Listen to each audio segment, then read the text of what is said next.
జై శ్రీ మాతాజీ. సహజయోగ ధ్యానం 5వ సెషన్లో అందరికీ స్వాగతం. మీరు మొదటి 4 సెషన్ల వీడియోలు చూసి సహజయోగం గురించి తెలుసుకుని రోజు ఇంట్లో ధ్యానం, సాయంత్రం ఫుడ్ సోకింగ్, జలక్రియ చేస్తున్నారని ఆశిస్తున్నాము. ఒకవేళ మీరు గనక ఈ సెషన్కు ముందున్న 4 వీడియోలు చూడకపోయినట్లయితే ఆ వీడియోలు చూసిన తర్వాతే ఈ వీడియో చూడండి. అలాగే ఈ వీడియో మీరు మొబైల్లో చూస్తున్నట్లయితే హెడ్ ఫోన్స్ పెట్టుకుని చూడండి. మనం ఈ సెషన్లో కాసేపు సహజయోగం గురించి చర్చించుకుని ఆ తర్వాత కలిసి ధ్యానం చేద్దాం. శ్రీ మాతాజీ గారి ప్రవచనం కూడా విందాం. జై శ్రీ మాతాజీ. ఈరోజు సెషన్లో మనం 7వ చక్రం సహస్రార చక్రం గురించి తెలుసుకుందాం. అలాగే సహజయోగ ప్రదాత్రి పరమపూజ్య శ్రీ మాతాజీ నిర్మలాదేవి గారి గురించి కూడా మనం తెలుసుకుందాం. శ్రీ మాతాజీ గారికి ప్రణామం చేసి ఈరోజు సెషన్ మనం ప్రారంభిద్దాం. జై శ్రీ మాతాజీ. మూలాధారంలో నిద్రాణ స్థితిలో ఉన్న కుండలిని సహజయోగం ద్వారా జాగృతమై స్వాదిష్టాన, నాభి, అనాహత, విశుద్ధి, ఆజ్ఞాచక్రాలను దాటుతూ మన సహస్రారంలోకి చేరుతుంది. సహస్రార చక్రం తెరుచుకోవడంతో మన ఆధ్యాత్మిక అభివృద్ధి సాధ్యపడుతుంది. సహస్రార చక్రస్థానం మన మాడుమీది బ్రహ్మరంధ్రం. దీనినే మెడికల్ సైన్స్లో ఫాంటనెల్ బోన్ ఏరియా అని అంటారు. అలాగే ఈ చక్రం మన అరచేతి మధ్యలో కూడా ఉంటుంది. అలాగే అరికాలు మధ్యలో కూడా ఈ చక్రస్థానం ఉంటుంది. సహస్రార చక్రం అన్ని చక్రాలను సమన్వయిస్తుంది. ఎందుకంటే సహస్రార చక్రస్థానమైన బ్రహ్మరంధ్రం చుట్టూనే అన్ని చక్రాల పీఠాలు ఉన్నాయి. ఈ చక్రానికి అధిష్టాన దేవత సాక్షాత్ శ్రీ ఆదిశక్తి. ఎందుకంటే సహస్రార చక్రాన్ని ఛేదించి ఆత్మసాక్షాత్కారం ప్రసాదించగలగడం కేవలం ఆదిశక్తికే సాధ్యమని లలితా సహస్రనామం, దేవీ భాగవతం చెబుతున్నాయి. కుండలిని సహస్రార చక్రాన్ని చేరి మన ఆత్మను పరమాత్మతో అనుసంధానం చేసినప్పుడు మన మస్తిష్కంలోని 1000 నాడులు కమలంలా తేజోన్వితమవుతాయి. ఆ శక్తి ప్రవాహాన్నే మనం మన చేతుల్లోనూ మాడు మీద చల్లని చైతన్యలహరిగా అనుభూతి చెందుతున్నాము. ఇదే ఆత్మ సాక్షాత్కారం, ఇదే మోక్ష మార్గం. ఎందుకంటే ఒక నీటి బొట్టు సముద్రంలో ఒకటైనట్టు మనం మన శరీరపు హద్దులను దాటి పరమ చైతన్యంతో ఒకటవుతున్నాము. అన్ని ప్రశ్నలకు సమాధానం ఈ స్థితే. ఆత్మజ్ఞానం మనకు ఈ స్థితిలోనే అవగతమవుతుంది. నిరానందం, పరమశాంతి మనకు లభిస్తుంది. కేవలం ఆదిశక్తి అనుగ్రహంతో లభించే కుండలినీ జాగృతి మరియు ఆత్మ సాక్షాత్కారం ఈ సహజయోగ పద్ధతిలో శ్రీ మాతాజీ గారి సమక్షంలో మనకు ఇంత సులభంగా ఎలా లభిస్తుంది? శ్రీ మాతాజీ ఎవరు? రండి తెలుసుకుందాం.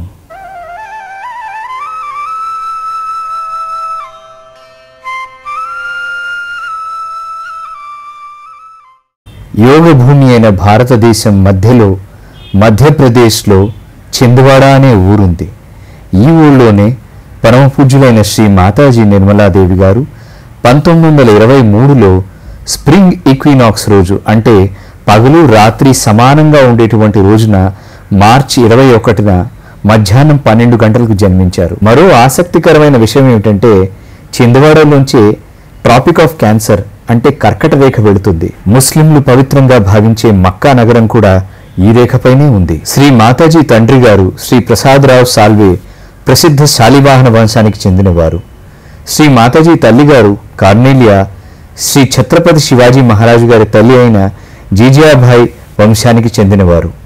అత్యంత ప్రతిభావంతులు, న్యాయశాస్త్ర కోవిదులు అయిన శ్రీ మాతాజీ తండ్రి గారు ఆవిడ చిన్నతనంలోనే ఆవిడలోని దైవీ శక్తిని గుర్తించారు. మానవ జీవిత సాధక బాధకాలు క్షుణ్ణంగా తెలుసుకుని తగిన సమయంలో తన అవతార కార్యక్రమాన్ని ప్రారంభించమని సూచించారు. భారత స్వతంత్ర పోరాటంలో శ్రీ మాతాజీ గారి తల్లిదండ్రులు గాంధీజీ గారితో కలిసి పాల్గొన్నప్పుడు వారితో పాటే శ్రీ మాతాజీ కూడా మన స్వతంత్ర పోరాటంలో పాల్గొన్నారు. శ్రీ మాతాజీ బాల్యావస్థలో పాఠశాలకు సెలవులిచ్చినప్పుడు గాంధీజీ గారితో పాటు ఆశ్రమంలో ఉండేవారు. ఆశ్రమంలోని అన్ని కార్యక్రమాలను ఆమె సమర్థవంతంగా నిర్వహించేవారు. ప్రతి విషయంలో ఆమె చూపించే ఉత్సాహం, చురుకుదనం గాంధీ గారిని ఆకట్టుకున్నాయి. 1947లో శ్రీ మాతాజీ వివాహం శ్రీ చండికా ప్రసాద్ శ్రీవాస్తవ్ గారితో జరిగింది. సర్ శ్రీపి శ్రీవాస్తవ్ గారు ఐఏఎస్ అధికారిగా తన ఉద్యోగ జీవితాన్ని ప్రారంభించారు. 1961లో షిప్పింగ్ కార్పొరేషన్ ఆఫ్ ఇండియాకి ఆయన్ని మేనేజింగ్ డైరెక్టర్గా నియమించారు. అప్పటి ప్రధానమంత్రి శ్రీ లాల్ బహదూర్ శాస్త్రి గారు ఆయన వ్యక్తిత్వంతో ప్రభావితమై ఆయన్ని తన సెక్రటరీగా నియమించుకున్నారు. ఆ తర్వాత వరల్డ్ మ్యారిటైమ్ యూనివర్సిటీకి ఆయన్ని ఛాన్సలర్గా నియమించారు. 1972లో శ్రీవాస్తవ్ గారికి పద్మభూషణ్, 2007లో పద్మవిభూషణ్ పురస్కారాలు లభించాయి. అప్పటి రాష్ట్రపతి శ్రీవాస్తవ్ గారి దృఢ సిద్ధాంతాలను చూసి ఆయనకు లాల్ బహదూర్ శాస్త్రి పురస్కారాన్ని ఇచ్చి సత్కరించారు. ఒక భార్యగా, ఒక తల్లిగా, ఒక చెల్లిగా, ఒక అక్కగా, ఒక బిడ్డగా, ఒక పౌరునిగా తన బాధ్యతను నిర్వహిస్తూ శ్రీ మాతాజీ ఒక ఆదర్శవంతమైన జీవితాన్ని గడిపారు. తన అవతార కార్యక్రమాన్ని ప్రారంభించే సమయం కోసం వేచి చూశారు.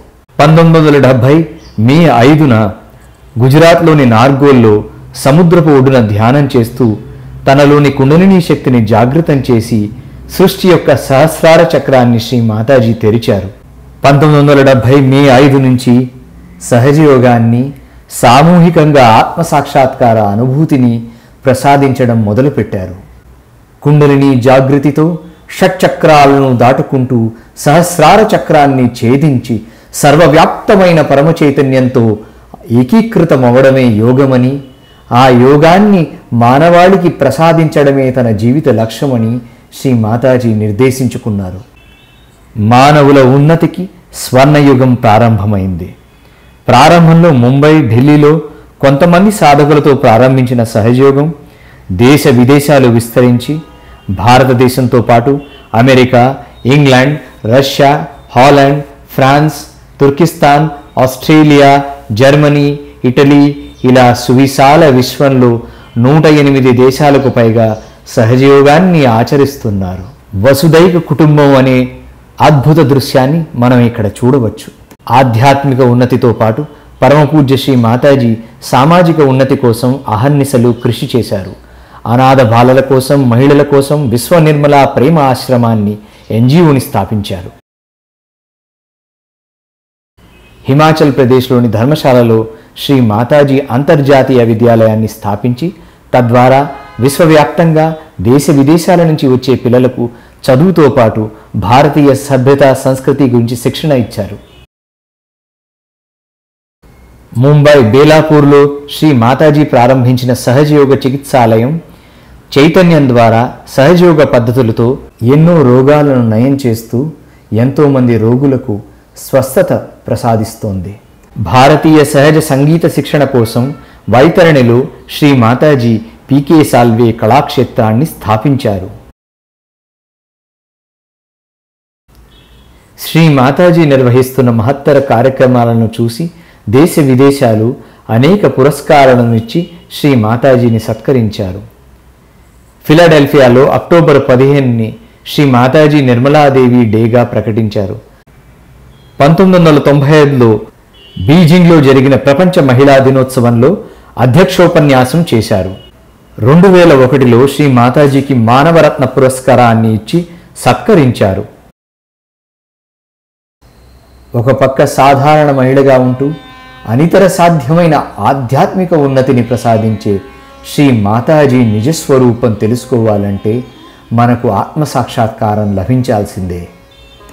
నిద్రాణ స్థితిలో ఉండే కుండలినిని ఇంత అవలీలగా జాగృతం చేసి సహస్రార చక్రాన్ని ఛేదించడం కేవలం ఆదిశక్తికే సాధ్యం.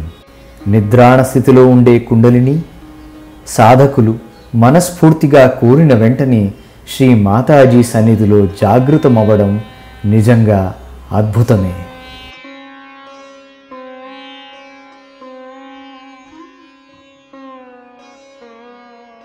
ఈ శక్తిని మన రెండు చేతులలోనూ సహస్రారమైన బ్రహ్మరంధ్రం పైన చైతన్య స్వరూపంలో మనం అనుభూతి చెందుతాం. అంతేకాదు ఈ శక్తి యొక్క అనుభూతిని ఇతరులకు కూడా మనం అందించగలుగుతాం. ఈ శక్తి జాగృతం అవడంతో మనకు సమతుల్యత లభించి ఆధ్యాత్మిక ఉన్నతి సాధ్యపడుతుంది. విశ్వవ్యాప్తంగా ఎన్నో వేల మంది సహజయోగులను తయారు చేసి శ్రీ మాతాజీ తన మానవ దేహాన్ని ఫిబ్రవరి 23, 2011న చాలించారు. ఢిల్లీలో నిర్మల్ ధామ్లో శ్రీ మాతాజీ సమాధి మందిరాన్ని మనం దర్శించవచ్చు. ఆత్మకు పరమాత్మకు మరణం లేదు.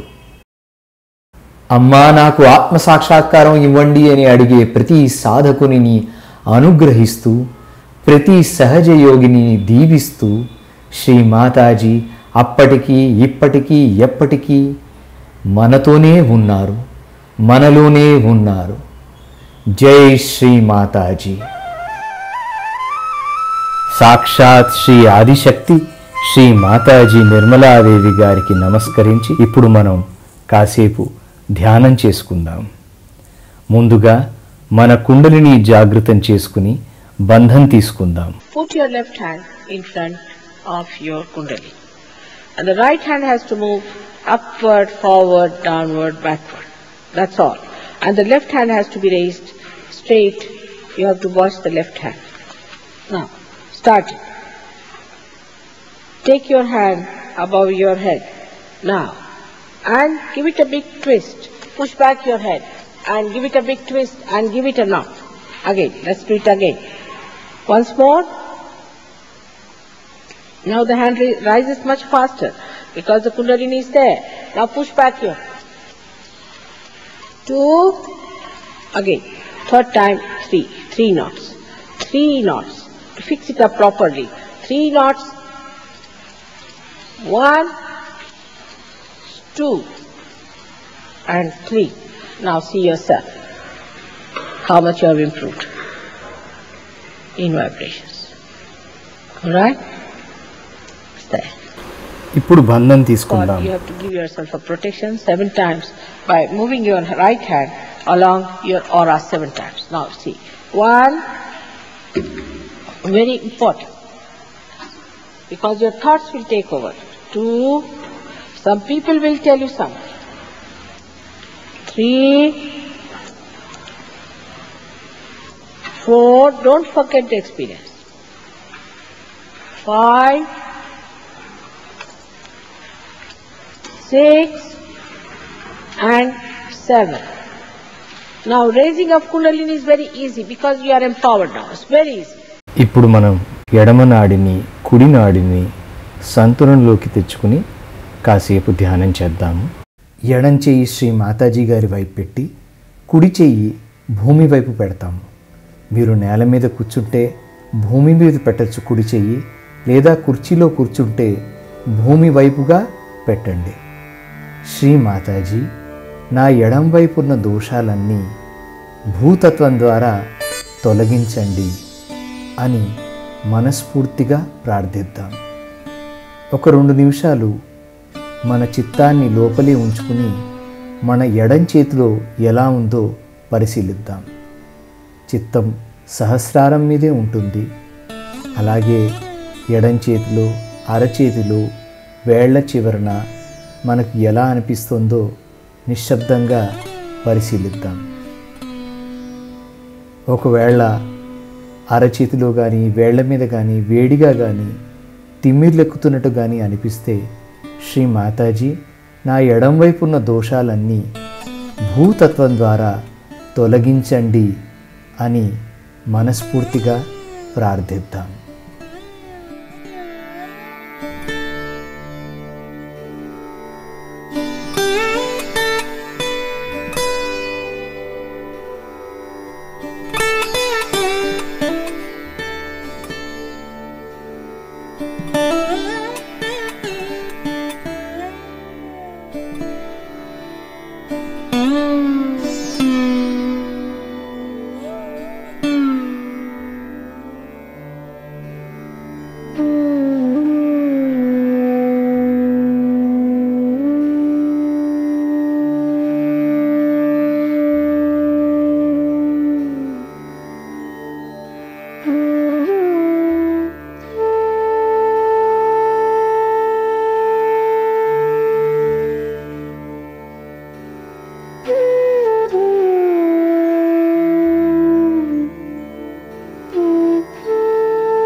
ఇప్పుడు మనం మన కుడి నాడిని సంతులనలోకి తెచ్చుకుందాం.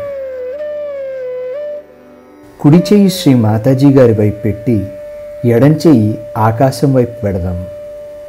శ్రీ మాతాజీ, నా కుడివైపు ఉన్న దోషాలన్నీ ఆకాశతత్వం ద్వారా తొలగించండి అని మనస్ఫూర్తిగా ప్రార్థిద్దాం.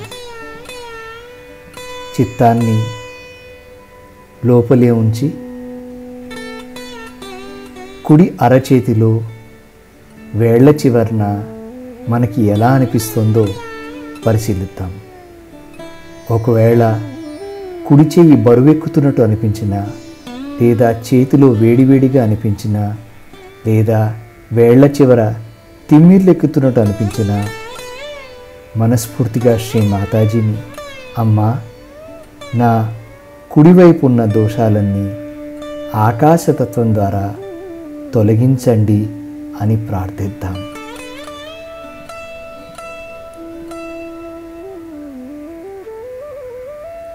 మనం ధ్యానంలో మగ్నమైన కొద్దీ మన కుడివైపు చల్లబడుతుంది, సంతులనలోకి వస్తుంది.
రోజు క్రమం తప్పకుండా ధ్యానం చేస్తున్న కొద్దీ మన నాడీ వ్యవస్థలో సంతులన మనకు తెలుస్తుంది.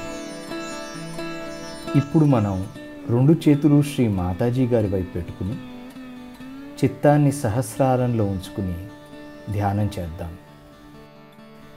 శ్రీ మాతాజీ, నా ఆలోచనలన్నీ తీసేసి నాకు నిర్విచార స్థితిని ప్రసాదించండి. నాకు సహజయోగ ధ్యాన స్థితిని ప్రసాదించండి అని ప్రార్థిద్దాం.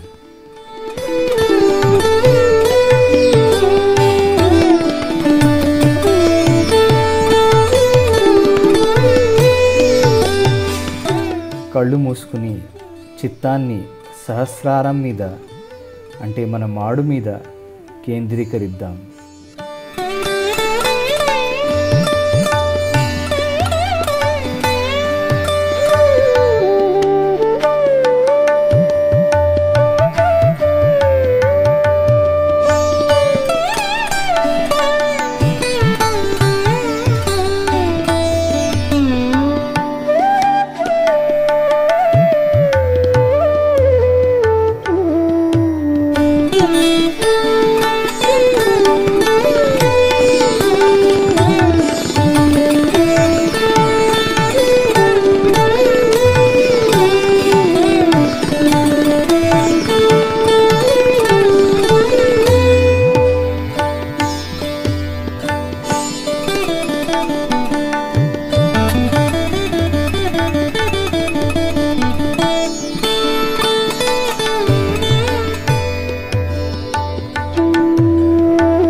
ఇప్పుడు ఎడం చెయ్యి శ్రీ మాతాజీ గారి వైపు తెరిచి ఉంచి కుడి చెయ్యి మాడు మీద అరంగుళం పైన ఉంచి ఇక్కడ మీకు చల్లగా కానీ వేడిగా కానీ ఏమైనా తెలుస్తోందేమో చూడండి.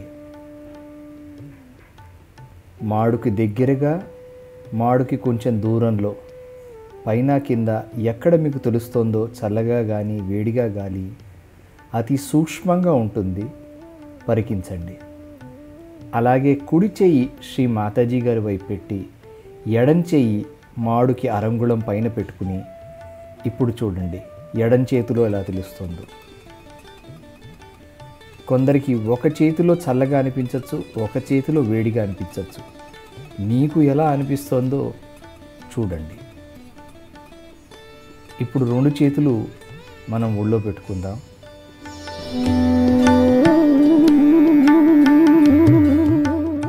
ఇప్పుడు మనం శ్రీ మాతాజీ గారి ప్రవచనం ఒక 5 నిమిషాల సేపు వింటాం. శ్రీ మాతాజీ గారి ప్రవచనం వింటున్నప్పుడు కూడా చిత్తాన్ని మాడు మీద అంటే సహస్రారం మీదే పెట్టుకుని మనం ఈ ప్రవచనాన్ని విందాం.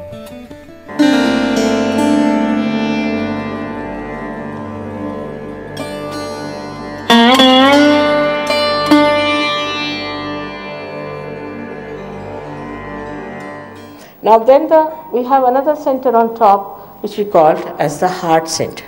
It is in the center. Now in the sternum bone, behind the sternum bone, this center is there, and thymus produces the antibodies in your sternum bone. These antibodies later on fight your diseases. When you are about 12 years of age, they go into the whole body and waiting there for a signal from your sternum bone. That means supposing you see something, you get frightened, this bone starts pulsating. When it pulsates, the antibodies know there's some emergency and they get prepared for it. Now this is such a normal thing to happen to people, but insecurities can be of the worst type. And when these insecurities develop, people can develop all kinds of diseases of the lungs. Especially the women develop what you call as the breast cancer. Mostly these women are insecure. Maybe their husbands are not good, or they feel that the husband may leave them alone or something like that. There are certain insecurities that are built in. They might be quite frightened personalities. I've seen most of the air hostesses have this center heart catching because they are afraid they may miss the plane, or I don't know, they have to be on the job and run and do. Mostly these time-bound jobs cause you the trouble here of the center heart. And this center heart is very important because for women especially, they have to be secured. If their motherhood is challenged, then they are even worse. And this is how one has to understand a woman should be very much respected. If she is your wife, she is your child, or anything, she has to be respected and given all the security. It's the woman who makes the society, it's the woman who creates the children, it's the woman who looks after the children. So the men have to give all the security and the protection to the womanhood, and understand that is a very important factor, which if we neglect, we can have lots of problems with our society, and the women will start competing with men, and then the society will be all dislocated.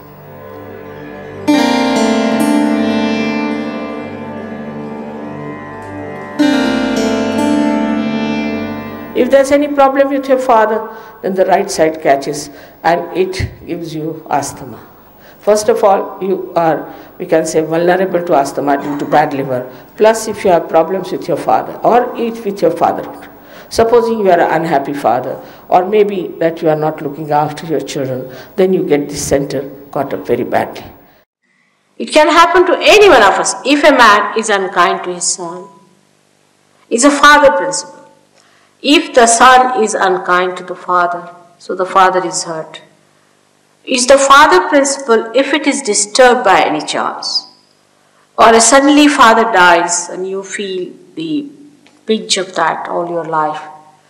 All that can work out here and you get this right heart catch. With that, you get asthma. It is said that in homeopathy they believe that with more tension you get it. Because when you are more tense, you see, you remember your father. If he was here, he would have helped you. In the subconscious sometimes it works out. And that's how it adds to the problem. It is so simple to work out that you'll be amazed that if you have to just raise the principle of father in a person like that, who might be a dejected father, who might be a cruel father, who might be a son who has lost the father, can be anything, that you have to just put your hand on that part.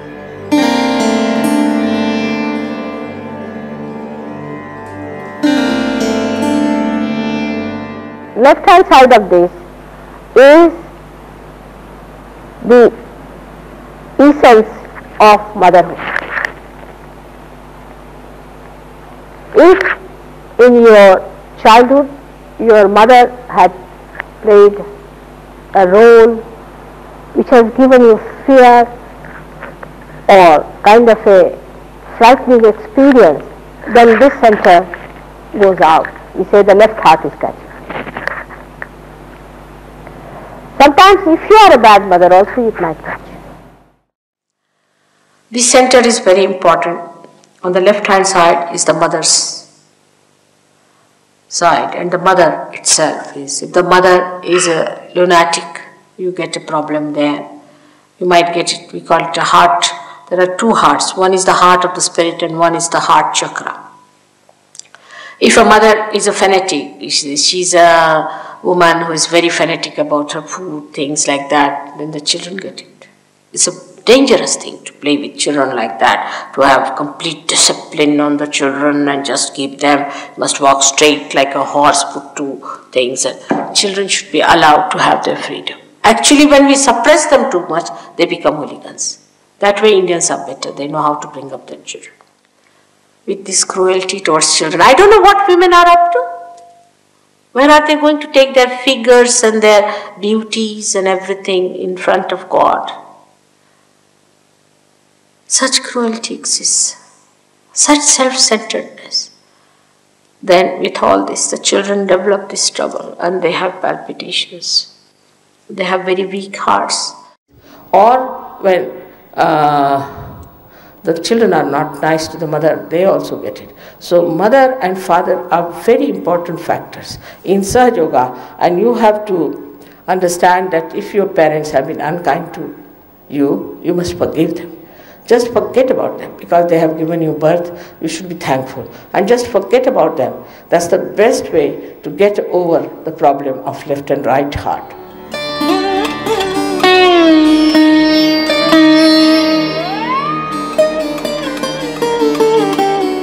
So I have explained to you all these things. Now this is the heart. In the heart resides the spirit.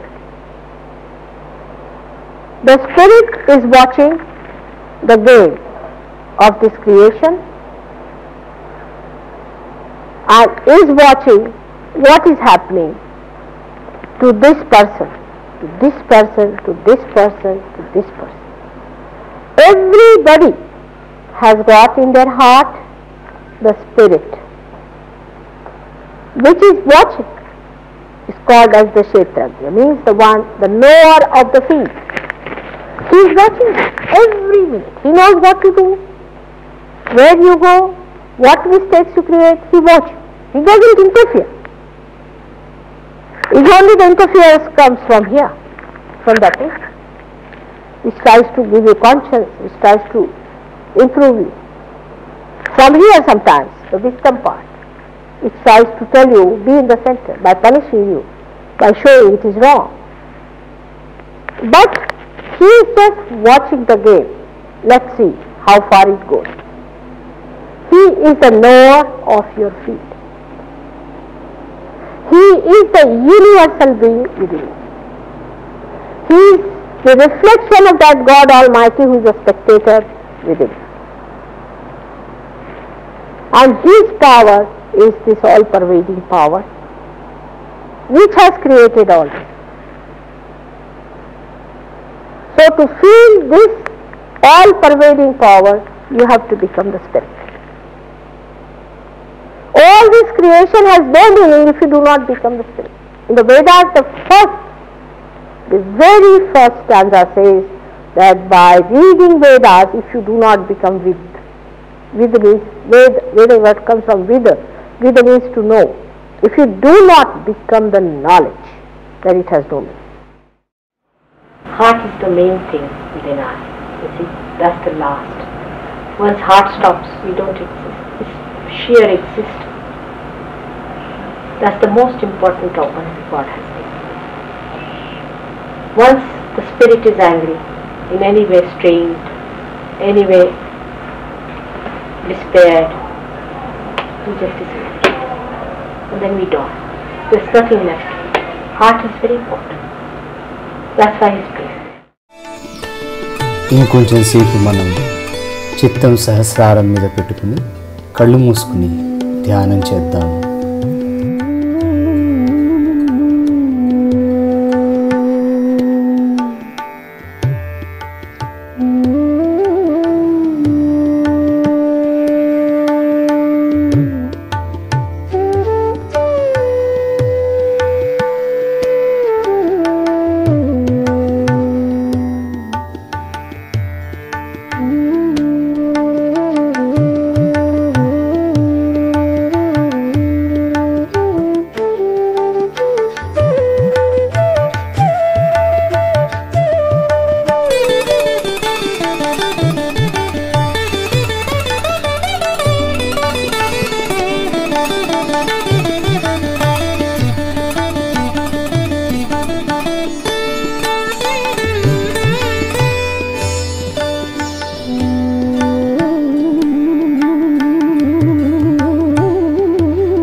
మెల్లగా కళ్ళు తెరుద్దాం. ఎప్పటిలాగానే మన ఎడం చేయి శ్రీ మాతాజీ గారి వైపు పెట్టి, కుడి చేయి మన మాడుకి అరంగుళం పైన పెట్టి, ఇక్కడ మనకు చల్లగా కానీ వేడిగా కానీ తెలుస్తోందా అని చూద్దాం. గత 4 సెషన్లలోనూ మీ చైతన్య స్థితిలో ఏమైనా మార్పు వచ్చిందా గమనించండి. అలాగే కుడి చెయ్యి శ్రీ మాతాజీ గారి వైపు పెట్టి ఎడం చేత్తో కూడా చూద్దాం. చల్లగా ఉందా, వేడిగా ఉందా? ఇక్కడ గత 4 సెషన్స్లోనూ మీ చైతన్య స్థితిలో ఎలాంటి మార్పు వచ్చిందో గమనించండి. ఈరోజు మనం శ్రీ మాతాజీ ఆదిశక్తి అని తెలుసుకున్నాం. అయినా మనలో కొందరికి శ్రీ మాతాజీ ఆదిశక్తేనా అని అనుమానం కలుగవచ్చు. ఆ అనుమానానికి నివృత్తి మాటలతో కాక మన చైతన్యంతోనే తెలుసుకుందాం. 2 చేతులు శ్రీ మాతాజీ గారి వైపు పెట్టి మనం ఇప్పుడు కళ్ళు మూసుకుని చిత్తాన్ని మన సహస్రార చక్రం అంటే మాడు మీద పెట్టి ఒక ప్రశ్న అడుగుదాం. రండి, అందరం కళ్ళు మూసుకుని చిత్తాన్ని సహస్రారం మీద పెట్టుకుందాం. మనస్ఫూర్తిగా ఒక ప్రశ్న అడుగుదాం. శ్రీ మాతాజీ, మీరేనా ఆదిశక్తి? అమ్మా, మీరేనా ఆదిశక్తి? ఇప్పుడు మన చేతుల్లో ప్రవహించే చైతన్య లహరే మనకు సమాధానం చెబుతుంది. అందరికీ 2 చేతుల్లోనూ సహస్రారం మీద చల్లని చైతన్య లహరి స్పష్టంగా అవగతమవుతుంది.